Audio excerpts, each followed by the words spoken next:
Hello. Today we're going to be talking about moments. So first off, what actually is a moment? So a moment just refers to a turning force.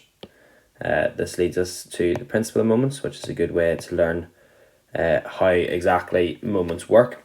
So when an object is in rotational equilibrium, the sum of the clockwise moments about any point is equal to the sum of the anti-clockwise moments about the same point.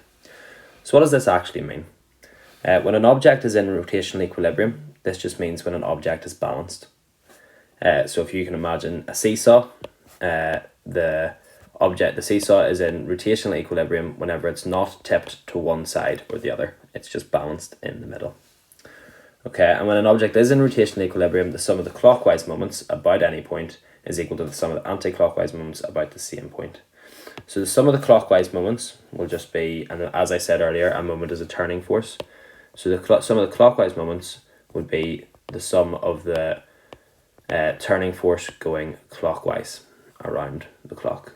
Okay, and that's going to be equal to the anti-clockwise moments. So that's going to be the sum of the clockwise moments is equal to the sum of the anti-clockwise moments. So basically, whenever two people are on a seesaw, the seesaw is balanced if they weigh the same and at the same distance from the pivot. And that brings me on to the equation for moments. So moments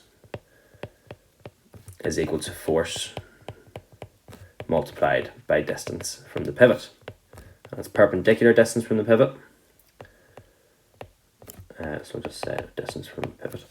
So perpendicular distance from pivot means that it's just 90 degrees from the pivot. So if the pivot is here, then it'll be at an angle of 90 degrees from the pivot. So that means if we have a force that is pulling this way from the pivot, then we have to think about resolving the force through an angle x and getting it perpendicularly from the pivot. Okay, so that's moments just about wrapped up. I'll go for the units. So force is in newtons, distance is in meters. So newtons times meters gives us our unit for moments, which is Newton meters. All right, thank you.